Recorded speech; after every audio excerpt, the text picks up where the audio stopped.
Laurent Gbagbo, Guillaume Soro, Charles Blé Goudé ou encore Tidjane Thiam, tous à la trappe.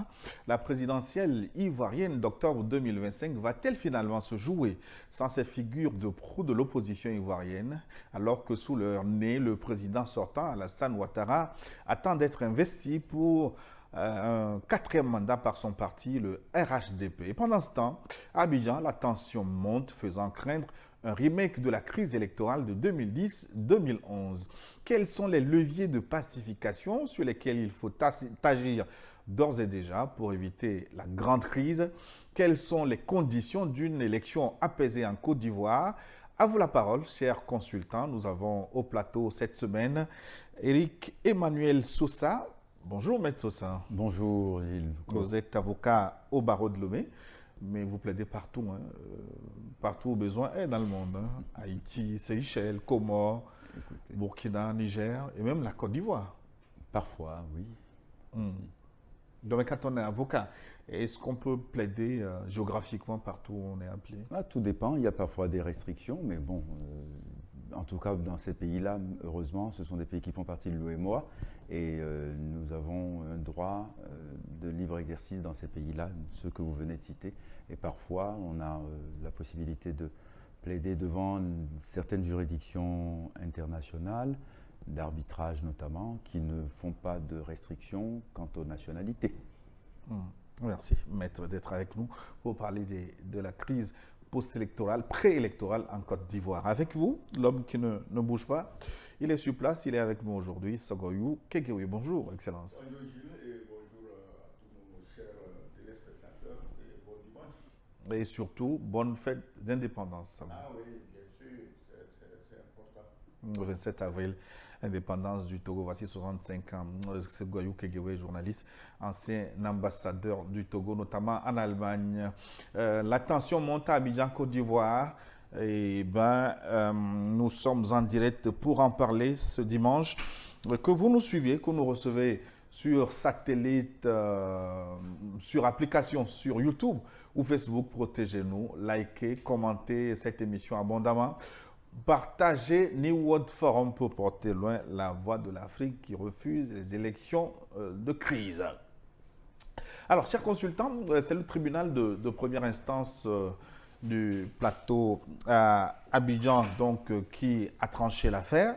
Tidjane Thiam, candidat, a déclaré à l'élection présidentielle d'octobre 2025, est éjecté de la liste électorale et pour cause, sa nationalité ivoirienne, qu'il aurait perdu en acquérant la nationalité française en 1987, selon le jugement rendu public le 22 avril dernier. Alors, quelle lecture faites-vous de ce jugement? Je commence avec vous, Maître Sosa. Bon, alors si vous permettez, je vais faire une double lecture. La première, elle est purement légaliste, à savoir qu'il y a un code de la nationalité ivoirienne selon lequel le droit à la nationalité ivoirienne est reconnu à tout Ivoirien qui acquiert la nationalité par la naissance, que ce soit de son père ou de sa mère. Maintenant, dans le cas de M. Thiam, il semblerait que la lecture combinée de l'article 48 du Code de la nationalité et l'article 55 du Code électoral le rendent inéligible, ou en tout cas ne lui permettent pas de revendiquer la nationalité ivoirienne le jour où il s'était inscrit sur la liste électorale en 2022.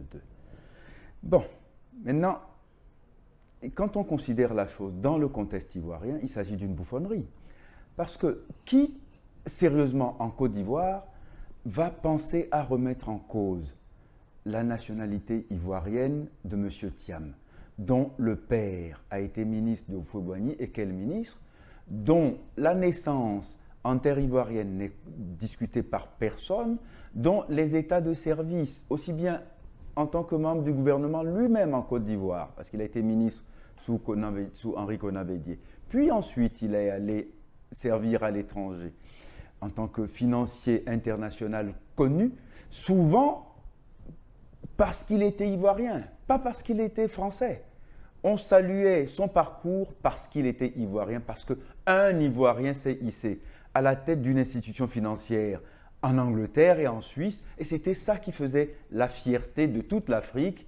Et aujourd'hui, revenu en Côte d'Ivoire, on vient vous dire non pour des raisons purement légalistes, il ne serait pas assez ivoirien pour briguer la magistrature suprême. Voilà pourquoi je dis qu'il s'agit d'une bouffonnerie, parce que c'est vrai, à chaque fois qu'on met le vêtement du droit sur la chose politique, on trouvera toujours moyen de vous faire peindre en noir quelqu'un dont les états de service sont impeccables et qui est paré de toute vertu. Voilà un peu le cas de M. Thiam, pour qui j'ai une sympathie naturelle, personnelle, mais pour qui je pense les Ivoiriens, dans une grande majorité, ont envie de le voir candidat à l'élection présidentielle, aux grandes dames de ceux qui sont aujourd'hui ses contenteurs et qui se trouvent dans le camp du pouvoir en place en Côte d'Ivoire.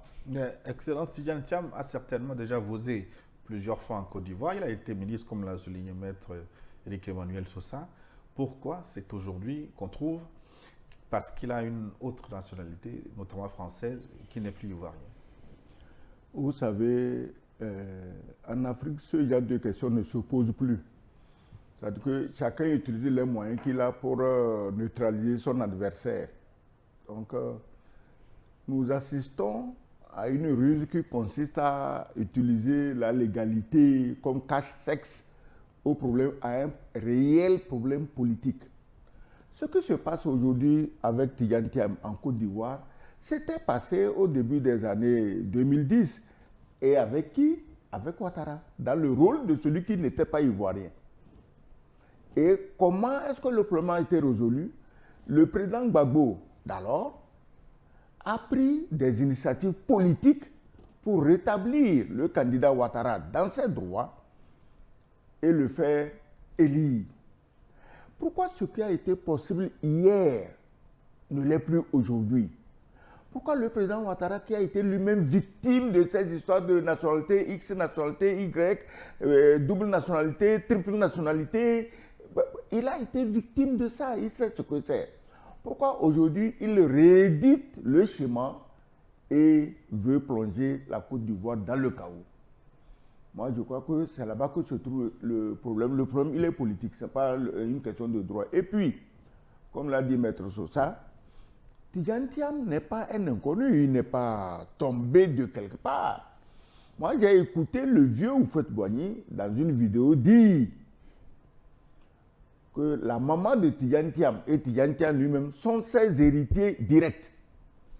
Comment voulez-vous qu'on explique aujourd'hui aux gens que l'héritier d'Houphouët-Boigny n'est pas ivoirien? Qui donc était plus ivoirien que Houphouët-Boigny?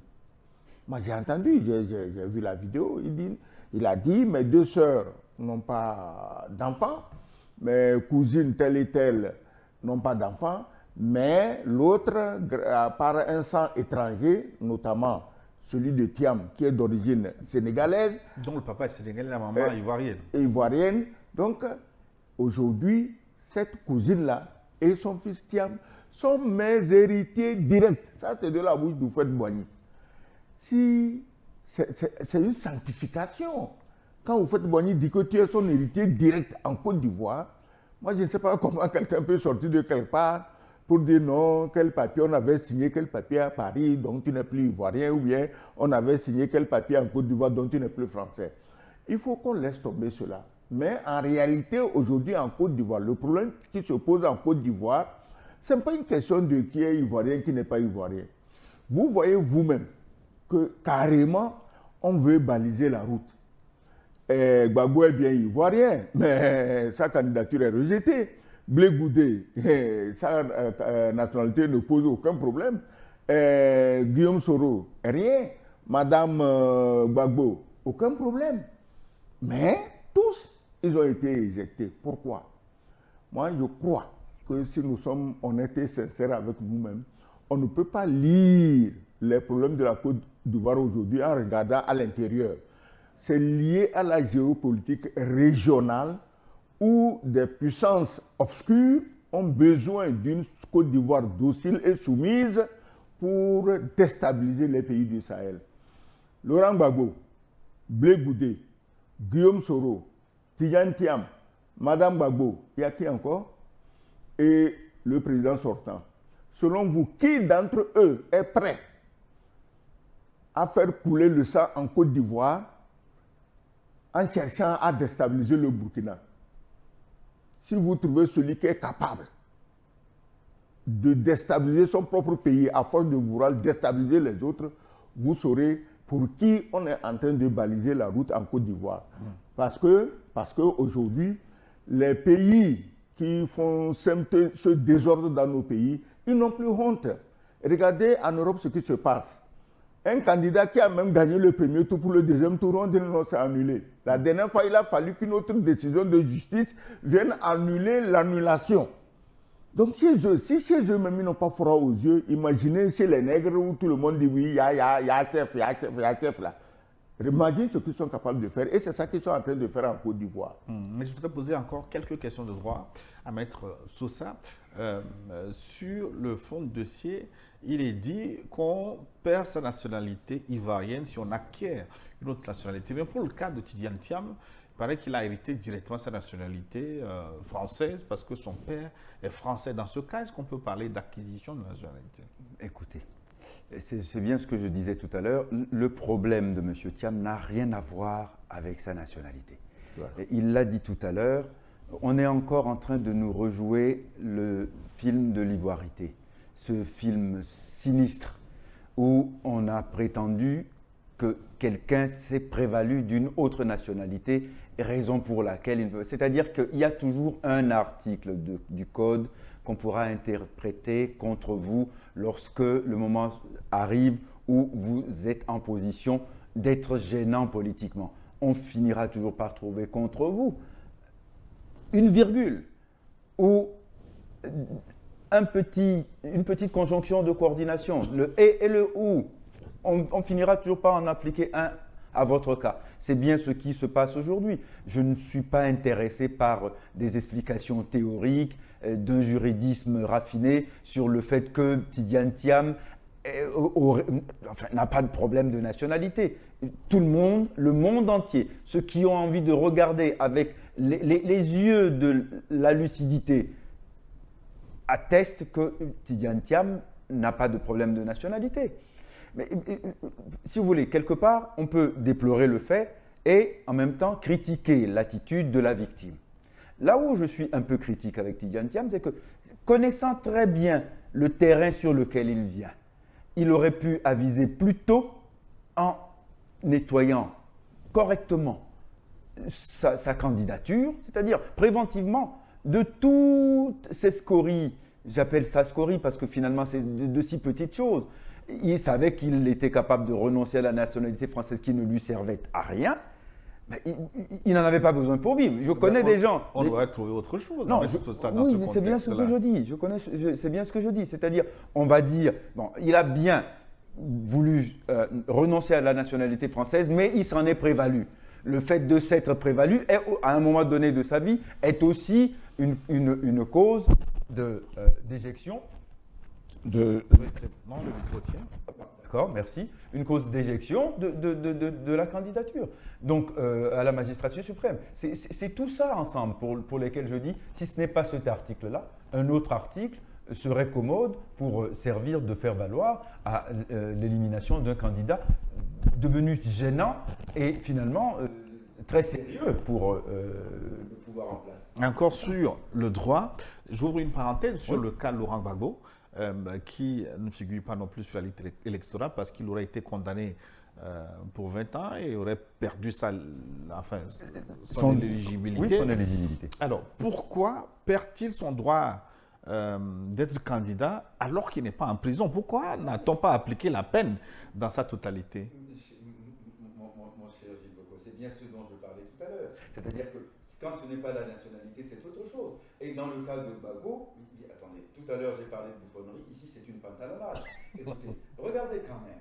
Laurent Gbagbo, dont tout le monde entier savait qu'il était à La Haye, a subi un procès à Abidjan, où il ne pouvait pas être, un procès qu'on a fait en son absence, en le condamnant par contumace, pour aujourd'hui se servir de cette condamnation comme critère de son inéligibilité. Vous voyez qu'on est vraiment dans une tragicomédie qui n'est pas défendable sur le plan du droit. Je vous redonne la parole tout à l'heure, le temps de la donner à son Excellence. Ce n'est pas seulement Tidjane Thiam qui est dans le cas, il y a également Laurent Gbagbo et les autres.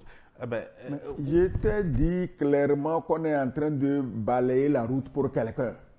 Je ne cite pas nommément le quelqu'un, mais je te dis c'est le quelqu'un qui est prêt à risquer la vie des Ivoiriens pour déstabiliser le Sahel. Donc, pour lui, c'est une question de vie ou de mort. Parce que s'il ne déstabilise pas le Sahel, et s'il ne continue pas à exercer le pouvoir en Côte d'Ivoire, la seule destination qui lui reste, c'est la CPI. Alors, comprenez-le, qu'il soit prêt à tout, jouer le tout, pour pouvoir continuer à exercer le pouvoir. Donc, tous ces arguments juridiques, mais Laurent Gbagbo a été jugé à La Haye, non? Le tribunal de La Haye, moi je ne suis pas juriste, hein, monsieur l'avocat, maître, peut-être vous allez nous éclairer. Une institution supranationale juge quelqu'un, le libère, et une institution nationale le condamne. Si vous saviez que votre justice nationale était aussi forte, pourquoi vous l'avez envoyé à La Haye? Il fallait le juger là-bas. Oui, mais vous l'avez envoyé à La Haye parce que vous estimez que c'est là-bas qu'il y a une justice équitable. Jugé quand il était à La Haye, bon, ça aussi, j'ai envie d'avoir l'avis de l'avocat là-dessus. Pardon, ça dit que pourquoi on le fait juger à La Haye et pendant qu'on le juge à La Haye, on le juge à Abidjan. Il n'a pas le don d'ubiquité. Laurent Gbagbo ne peut pas se couper en deux, une partie à Abidjan, l'autre à La Haye pour répondre à des accusations. Quand même, soyons sérieux. Mais tout ça, ne vous laissez pas aller dans les émotions. Je te dis qu'il y a des gens qui sont en train de jouer leur avenir pile ou face. Et si moi j'étais à la place de l'autre, le pile, c'est de renverser tout, ou le face, c'est de me retrouver à la prison, comme Laurent Gbagbo, mais qu'est-ce que tu crois que je vais faire? Moi, je ne vais pas aller en prison. S'il faut brûler la moitié de la Côte d'Ivoire encore, je la brûle. Et c'est ce qui est en train de se préparer. J'ai vu des gens qui manifestent. Ils manifestent aussi bien pour Gbagbo que pour Tidjane Thiam et certainement pour d'autres opposants radiés des listes électorales. Ils vont manifester. Mais on s'en fout. Alors, Maître Tsotsa, oui, je demandais, ce jugement-là, en droit, est-ce que ça existe? Je ne sais pas, hein. Il ne faut pas transformer ce plateau en chaire de droit, de droit pénal international. Je crois que tout esprit bien constitué peut comprendre que dans cette affaire-là, franchement, le droit est finalement un alibi ridicule. Parce qu'on ne peut pas expliquer, même à un enfant de 6 ans, qui est en train d'accéder à la raison, que quelqu'un dont on sait où il se trouve, qu'on peut faire venir par ailleurs pour le juger, si on avait envie vraiment de le juger, en écoutant ses arguments. Je n'ai pas eu l'impression qu'on ait eu envie, en quelque manière que ce soit, d'écouter les arguments de Laurent Gbagbo. Qu'est-ce qu'on lui a reproché? D'avoir braqué la BCEAO. Mais il n'était pas le braqueur principal, il était un complice. Alors finalement, l'auteur principal a été amnistié, mais celui qui n'était que complice, par fourniture de moyens, parce qu'il était président de la République, lui n'a pas été amnistié. On a voulu maintenir cette peine valable pour pouvoir l'empêcher un jour de devenir président. Bon, je ne suis pas sûr que dans la vie de Laurent Gbagbo, redevenir président de la Côte d'Ivoire soit l'ambition la plus évidente. Mais quand même, on n'a pas le droit de l'en empêcher s'il en a envie. Et le peuple ivoirien peut-être devrait se prononcer pour départager Gbagbo et tous les autres prétendants. Mais non, là, on le bloque. Je me souviendrai toujours de Thabo Mbeki disant qu'il regrette une chose dans sa vie politique, c'est d'avoir convaincu Laurent Gbagbo de favoriser la candidature de Alassane Ouattara. Ça, c'est vraiment, vous voyez, aujourd'hui, c'est devenu comme une malédiction africaine, cette affaire-là. Parce que tout le monde s'est battu pour permettre, au nom des principes, à ce que Alassane Ouattara puisse se présenter à une élection présidentielle. Aujourd'hui, Alassane Ouattara n'est pas capable de la même charité politique. Il est vrai qu'en politique, on n'est pas prétendument charitable. Gilles, à propos de la BCEAO, Mais c'est extrêmement grave ce qui est en train de se passer. La BCEAO a été dévalisée à Abidjan. Mais il y a eu d'autres BCEAO qui ont été dévalisées, je crois, à Bouaké, à Korogo et dans une autre ville de la zone rebelle.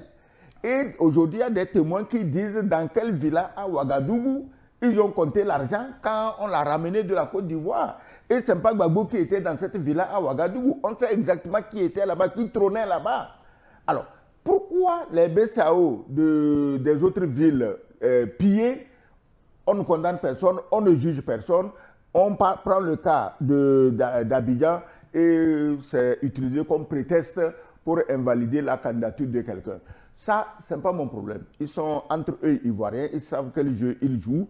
Mais je dis que, vu l'importance régionale de la Côte d'Ivoire, qui qu'on soit togolais, béninois, nigérian, ghanéen, burkinabé, malien, nigérien, sénégalais, sierra-léonais, libérien, gambien, tous nos pays alentours, nous devions vraiment dresser l'oreille si nous entendons les bruits de bottes en Côte d'Ivoire, parce que directement ou indirectement, ça nous concerne tous.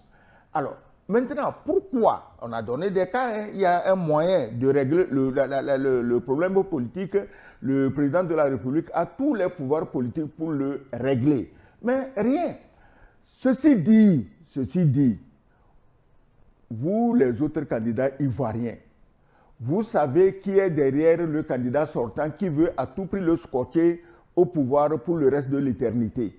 Vous savez tout. On n'a pas à vous expliquer quoi que ce soit. Dites-moi ce qui vous empêche de vous entendre. Oui, bien justement, ça m'amène à poser la question de l'appel à mobiliser de Tidjane Thiam, qui n'aurait pas été suivi abondamment. Mais pourquoi, selon vous Non, bon, écoutez, parce que pour l'instant, on est au tout début de la crise. Et je ne pense pas que le peuple ivoirien a suffisamment cerné les enjeux de cette crise-là. Et je pense que les Ivoiriens, qui sont finalement un peuple assez pacifiques, pensent qu'au même moment, Guillaume Soro a déclaré quelque part qu'il faut laisser Tidjane Thiam se débattre seul, parce que selon lui, il a créé le problème dans lequel il est tombé. Le PPRCI de Laurent Gbagbo également. Lui aussi, Soro, il a créé les problèmes dans lesquels il est tombé. Non, je pense que non, je ne vais pas prendre les propos de M. Soro comme étant un élément d'analyse sérieux dans cette affaire-là, notamment parce que M. Soro, on le plaint aussi. À juste raison la plupart du temps, mais lui aussi est responsable de la situation dans laquelle il se trouve. S'il veut qu'on analyse les choses comme ça, c'est un peu court. Non, le problème c'est que, vous savez, les Ivoiriens, ils ont été fatigués par la crise. Et finalement, vous savez, le seul homme politique ivoirien qui a été capable de conquérir le fauteuil présidentiel par les armes, c'est Alassane Ouattara. C'est lui qui est le patron de la rébellion, qui a commencé à naître ce 19 septembre 2002. Il a toujours démenti. Le patron de la rébellion, c'était Guillaume Soro. Guillaume Soro, dont il était le grand parrain. Mais tout le monde le sait. Maître. Soro a balisé le terrain pour qu'il prenne le pouvoir. Non, attends. Quand il y a un crime, monsieur l'avocat, qu'est-ce qu'on dit? À qui profite le crime? Bon, alors, c'est de ça que je parlais. Voilà. C'est-à-dire qu'on a envoyé Soro faire le sale boulot pour que. Il n'a pas dirigé la rébellion, mais qui a profité de la rébellion. Et qui est le parrain de la rébellion? Tout ça, moi, après ça ne me gêne pas. Il y a eu justice. Élection. Moi, je rappelle les faits officiels. Donc après. Faits officiels. Oui. Et les faits officieux. Attends. Oui. Chacun est libre de commenter. Mais après la rébellion, il y a eu élection. Oui. Élection dont même de laquelle Alassane Ouattara a été proclamé vainqueur par Sarkozy. Voilà. A été proclamé vainqueur par Nicolas Sarkozy. Voilà. Par Nicolas Sarkozy, qui a juré qu'il allait vitrifier Laurent Gbagbo parce qu'il a refusé de laisser le pouvoir aux conditions qu'on lui proposait. Non. Tout ça, maintenant, le monde le sait. On n'a plus besoin de... Ça, c'est l'évangile selon Bourgie.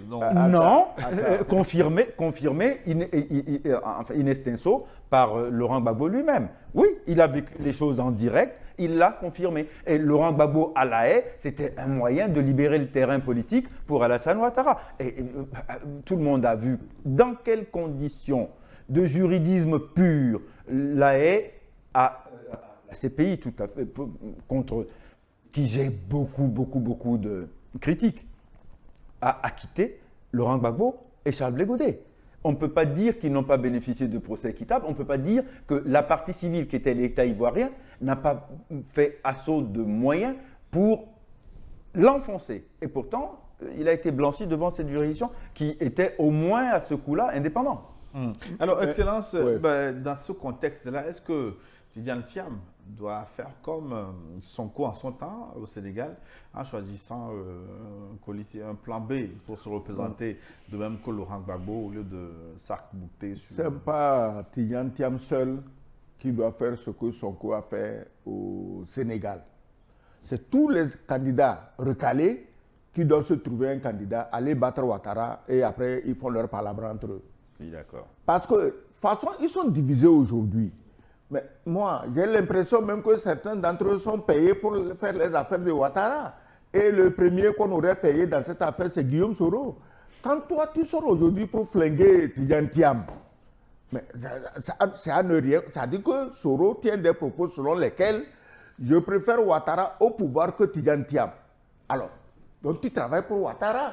Donc j'ai l'impression que certains de ces opposants qui traînent dans la rue les enfants d'autrui au risque de faire des blessés et des morts sont déjà dans l'escarcelle du président sortant.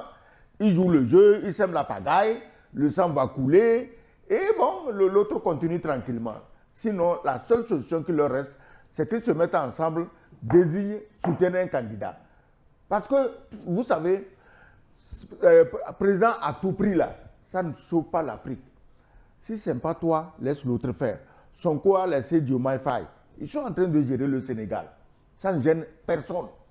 Nous devions avoir cette hauteur d'esprit et dire que ce n'est pas ma petite personne qui compte pour être président ou non. Où sont les intérêts de la Côte d'Ivoire? Ce pays béni des dieux, ce pays de l'abondance, ce pays où tous les ressortissants de tous les autres pays de l'Afrique de l'Ouest se retrouvent et vivent tranquillement. Mais qui parle au nom de ce pays? Chacun veut pour moi, pour moi, pour moi. Mais la division de l'opposition en Côte d'Ivoire me fait penser à la division des oppositions dans certains autres pays. Mais quelqu'un est déjà au pouvoir, il tient toutes les clés du pouvoir et vous vous présentez 2, 3, 4, 5 candidats et vous espérez le battre. Par quel miracle? Donc ce n'est pas la peine que l'opposition d'ici à la fin des élections nous dise ah, on nous a volé, on a mal fait le recensement, on a commencé à dénoncer le recensement et la liste électorale. Il semble que c'est l'exemple de ce qu'il ne faut pas faire. J'espère que les juristes vont se pencher sur ça et donner des cours dans les écoles de droit. Mais si vous êtes divisé, il vous battra. Et là, ce n'est pas après que ah non, la liste n'était pas bonne, on avait invalidé telle candidature. Non. Faites tout pour gagner. C'est maintenant ou jamais. Sinon, après, laissez le vieux tranquille diriger le pays. Oui, mais justement, voilà. Il ne s'est pas encore prononcé, mais son parti fait beaucoup de bruit sur une 4e candidature d'Alassane Dramane Ouattara. Est-ce qu'elle est correcte, cette 4e candidature? Elle est honteuse. Écoutez, on a... Vous savez quoi? Il faudrait que définitivement les Africains s'approprient les préceptes de la démocratie. Soit on veut la démocratie et à ce moment-là, il faut que tout soit mis en place pour qu'elle soit réelle chez nous aussi parce qu'elle est facteur de développement, parce qu'elle est facteur de paix dans Est-ce que beaucoup la démocratie facteur de développement? Ah non, mais on peut en débattre. Hein. Non, je l'ai dit plusieurs fois devant vos téléspectateurs sur ce plateau même, en disant que quand je vais à Dubaï ou à Abu Dhabi, bon, les Émiratis se foutent littéralement de savoir s'il y aura des élections dans 20 ans. Ils savent qu'ils sont en monarchie et ils savent que les princes et émirs sont là pour la vie, mais ils ont une gestion vertueuse de la chose publique. Ils sont partis des tas de sable et de dunes et aujourd'hui ce sont des pays respectables. Ce sont des pays ultra développés. Donc des gens qui ont à boire, à manger, de quoi se scolariser gratuitement, dans la qualité supérieure, de quoi se faire soigner quand ils veulent, dès qu'ils tombent malades, sur des plateaux techniques qui font envie au monde entier, ils sont apaisés et ils se fichent complètement de savoir qui est élu la semaine prochaine. Mais aujourd'hui, chez nous, nous voyons des pays qui nous donnent des exemples de démocratie. Prenez le Ghana à côté. Entre le Togo et la Côte d'Ivoire, il y a le Ghana, où depuis 20 ans, il se passe des élections régulières, où le parti qui est au pouvoir organise les élections et les perd au profit du parti d'opposition, et cela se passe en alternance, sans que personne ne tire un coup de feu, sans que personne ne meure dans la rue le soir de la proclamation des résultats. Donc on ne va pas me dire que cette chose-là est interdite dans l'espace francophone et que la Côte d'Ivoire est définitivement maudite dès qu'il y a des élections pour que à chaque fois on prépare les armes plutôt que les urnes. Non. C'est impossible dans l'espace francophone. Il faut qu'on ait le courage de regarder les problèmes en face et de les décrire tels qu'ils sont. Exorcisons-le. Exorcisons, mais va chercher les exorcisons ce démon. Il semble qu'il y a des exorcistes au Vatican. Il fallait y aller hier. Et tu aurais trouvé un pour le ramener, exorciser ça. Je dis que c'est impossible dans l'espace francophone. On ne peut jamais démocratiser un pays francophone. Parce que les intérêts du pays ne sont pas à l'intérieur du pays avec la population, mais les intérêts sont dehors. Et le garde dehors s'en fout de démocratie, de droits de l'homme. Il s'en fout. Ce qu'il veut, c'est ramasser gratuitement le cacao, le café, les noix de cajou, l'or, le diamant, l'uranium. C'est ce qui l'intéresse. Parce que la démocratie, là, ça suppose que le peuple est libre, le peuple peut évoluer, se développer. Non, on ne veut pas. Comment tu veux qu'on développe des Noirs? Donc, dans les systèmes francophones, c'est impossible. Où est-ce qu'il y a la pagaille aujourd'hui? C'est dans les pays francophones. J'aurais aimé, pardon grand frère, j'aurais aimé pouvoir vous apporter le contredit sur ce que vous dites. Mais malheureusement, je suis tellement d'accord avec vous. Et je le dis avec une douleur au cœur, parce que nous sommes aujourd'hui le 27 avril, qui est le jour de l'indépendance de notre pays. Et malheureusement, c'est vrai, nous sommes des pays indépendants, mais uniquement sur le papier. Hein? Nous sommes indépendants sur le papier et nos économies et finalement tout ce qui devrait, y compris notre éducation, est entre les mains de quelqu'un d'autre. On a dit qu'on était indépendant et finalement la chaîne n'a jamais été aussi épaisse que depuis 65 ans.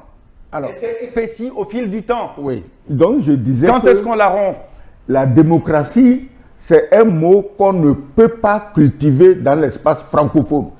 Moi, ça ne me gêne même pas parce que je vous ai toujours dit mon opinion, je m'en fous de la démocratie, surtout quand elle est dictée de l'extérieur pour freiner l'élan des pays noirs. Ça n'arrive qu'aux pays noirs. Mais vous disiez si on développe ou non avec la démocratie. Wee Kim Lee en chose à Singapour, Mahathir à chose à Malaisie. À Malaisie. Mais ce n'était pas la démocratie, mais allez voir ce qu'ils ont fait pour leur pays. C'est ça qu'on veut. Non, attention. Mahathir a créé les conditions de la démocratie, comme Rollins a créé les conditions de la démocratie. Mais bien sûr, il faut que les gens aient à manger. Des conditions, c'est pas la démocratie. Attends, comment crée-t-on les conditions? Il faut que les gens aient au moins à manger. On est d'accord. On ne fait pas la démocratie avec des affamés. Et qu'ils soient éduqués. Vous avez parlé tantôt des Émirats. Mais comment tu veux que dans les Émirats, quelqu'un pense aux élections, surtout aux élections foireuses, comme on le fait en Europe, où c'est les voleurs, les menteurs qui prennent toujours le pouvoir. Ce qui se fait en Europe, c'est ça qu'on est venu implémenter dans les pays francophones. Le mensonge, la manipulation, le vol, le pillage. C'est ça qu'on a amené chez nous ici. Donc, ça ne peut pas marcher. Dans les pays arabes, ils ont tout le monde a à manger. Ils savent que tant que le roi est là-bas, le prince est là-bas, le sultan est là-bas, chacun vit tranquillement. Quand tu vas dans un pays comme le Qatar, sur 3 millions et quelques d'habitants, il y a à peine 300 000 Qataris qui ont des revenus mensuels auxquels même les PDG en Europe ne peuvent pas rêver. Donc, il y a à manger pour tout le monde. Maintenant, si dans nos pays, on arrive à trouver le minimum vital quotidien à tout le monde, on peut s'asseoir pour parler de démocratie. Moi, je ne peux pas être là depuis le matin, je n'ai rien mangé. Et le lendemain, tu réunis les gens, tu dis, bon, comme il y a démocratie, mais monsieur Kegou, tu peux insulter celui que tu veux, c'est liberté d'expression, tu peux voler si tu veux, si on t'attrape, on va dire que c'est parce que tu es opposant qu'on t'a attrapé, mais ça ne peut pas marcher. C'est avec la démocratie là, mal comprise, mal implémentée, mal gérée, qu'on a atomisé nos pays économiquement pour au moins 100 ans encore. Et les seuls héros qui ont compris cette ruse dangereuse, c'est les pays du Sahel. Et regardez comment ils sont cernés aujourd'hui. Comment ils sont traqués. On va louer même des mercenaires américains qui se disent généraux pour venir les diaboliser, alors qu'ils sont le seul exemple des gens qui veulent que le noir, partout où il est dans le monde, sorte de la misère, sorte de l'ostracisme, sorte de la moquerie, sorte du racisme. C'est eux qu'on diabolise aujourd'hui. Ben, c'est pas ce que le président français Emmanuel Macron pense, hein, parce qu'il a donné son satisfaitisme la dernière fois au Gabon. Ne me laisse pas parler comme Piotr Tolstoï. Nous, on s'en fout de ce que Macron pense. Voilà, c'est ce que Piotr Tolstoï a dit. Nous, on s'en fout de ce qu'il pense. Nous aussi, on s'en fout. Parce que depuis que Macron est venu, l'Afrique francophone ne connaît que la souffrance, la misère, l'ostracisme, le mépris. Tu as vu comment il a insulté le président du Burkina d'alors. Ah, moi, je ne suis pas électricien. Il est allé réparer l'électricité et puis la salle éclate de rire. Mais quand vous avez un gamin comme ça, qui n'a pas le sens de la politesse, qui n'a pas le sens du respect, qui va devant un vieux président comme Biya pour dénoncer ce qu'il appelle l'hypocrisie des Africains, parce que les Africains ne l'ont pas suivi dans ses aventures malheureuses contre Poutine. Il a dit que Poutine ne doit pas gagner, non. Bon, on l'attend. Il n'a qu'à aller gagner. Que l'Ukraine gagne. Donc, pour finir sur la Côte d'Ivoire, sur quel levier de pacification il faut agir maintenant, avant qu'il ne soit trop tard, parce que... Malheureusement, le levier ultime doit être la sagesse de Alassane Ouattara. C'est le levier ultime. Parce que, en fait, il l'a dit tout à l'heure, et je suis tellement d'accord, une coalition de l'opposition, tout sauf Ouattara, pourrait être un levier politique intéressant. Mais dans quelles conditions les élections vont se dérouler? Parce que tout le monde sait, il l'a dit tout à l'heure, la Duperie, dans l'organisation même des élections, peut encore enfariner les choses, parce que bon, vous allez croire de bonne foi que vous avez un candidat unique, et puis finalement, par des contorsions dont on a le secret, et dont finalement certains ingénieurs électoraux ont le génie, on va vous sortir Alassane Ouattara vainqueur à 92%, et le seul opposant se retrouvera avec la portion congrue.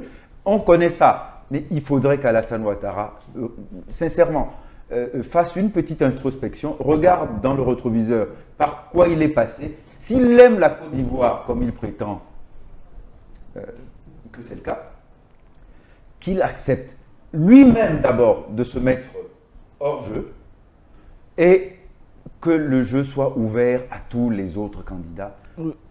Oui, mais bon, est-ce que le bilan des 15 ans d'Alassane Ouattara, est-ce que ce bilan-là, parce que quand on le présente, il y a quand même beaucoup d'acquis, est-ce que ça ne lui permet pas... Est-il le seul Ivoirien capable d'impulser les changements, les constructions d'infrastructures, etc. Je voudrais rappeler que le programme d'Alassane Ouattara a été le programme conçu par le BNET, qui était déjà le plan de développement conçu par Houphouët-Boigny. Il n'a fait que exécuter au fur et à mesure l'agenda du BNET. Donc, ce n'est pas un génie politique, ce n'est pas parce que c'est sous son règne qu'on a des stades, qu'on a organisé la CAN, que la Côte d'Ivoire l'a gagné, qu'on va penser que s'il n'est pas là, la Côte d'Ivoire ne peut plus gagner de match de CAN. Ce n'est pas parce que c'est sous son règne qu'on a construit le troisième pont qu'il faut croire que c'est son ingéniosité politique seule qui a sécrété le troisième pont. Non. Il a dit un pont égale un mandat. Donc non, franchement. C'est la NAFEC. Vous voyez, tout ça est un peu répugnant. Qu'il ait la modestie de reconnaître que lui-même est un produit de Houphouët-Boigny et qu'il est en train d'appliquer le projet politique. Mais le problème, c'est que juridiquement, rien ne l'empêche de briguer un quatrième mandat. Non, juridiquement, si. C'est parce que lui-même a fait une interprétation complètement vicieuse de la Constitution pour dire que c'est maintenant. On remet le compteur à zéro, que c'est le cas. C'est lui-même qui a fait la Constitution en disant que nul ne peut faire plus de 2 mandats. Et maintenant, on supprime ça. Attendez, il avait proposé Gon Coulibaly comme candidat à sa succession. Malheureusement, il est décédé. Et il découvre à ce moment-là que sans Gon, ça ne peut être que lui. Puis finalement, Ahmed Bakayoko et patatras, lui aussi, il décède. Et maintenant, ils disent, ah non, si c'est ni Gon, ni comment s'appelle, Ahmed Bakayoko, alors ça ne peut être que moi. Franchement, c'est lui qui décide quels sont les Ivoiriens les plus qualifiés. J'ai dit quelque chose, ou bien on a compris, ou bien on n'a pas compris. J'ai dit que la direction actuelle de la Côte d'Ivoire sait que si elle quitte le pouvoir, c'est la CPI d'abord. Ce n'est pas une évidence parce que la CPI n'a ouvert aucun dossier contre Alassane Dramane Ouattara. Oui, pour le moment. Attends, il est au pouvoir. Oui, mais on l'avait ouvert quand Béchir était au pouvoir. J'ai dit qu'il est au pouvoir, il le sait. Non, s'il y avait quelque chose, on l'aurait ouvert comme Béchir, non, laisse tomber. Au Soudan. Il a beaucoup de cacao à donner aux autres. Donc, tant qu'il est au pouvoir et il leur en donne, il se taise. Je dis Béchir, au Soudan, il était au pouvoir quand la Coupe pénale internationale. Oui, je dis Poutine est au pouvoir quand la Coupe pénale internationale a ouvert. Oui, Béchir avait quoi? Béchir n'a rien. Le Soudan Poutine, il n'a rien à part les guerres religieuses nord-sud. Il n'a rien. Et Poutine, Netanyahou? Non, les poursuites de Poutine et de Netanyahou, on va dire, c'est picrocolline, comme on dit. C'est des petites guerres picrocollines. Parce qu'ils savent très bien qu'ils ne peuvent pas les juger devant la CPI parce que leur pays ne sont pas signataires du protocole d'Or. Il nous reste encore quelques questions. Oui. Oh ben, je vous propose qu'on fasse une pause parce que nous avons un impératif là-bas au studio, des impératifs commerciaux. Puis une nouvelle édition du journal. On se retrouve dans 10 minutes pour la suite et la fin de New World Forum. Le temps là, il passe trop vite.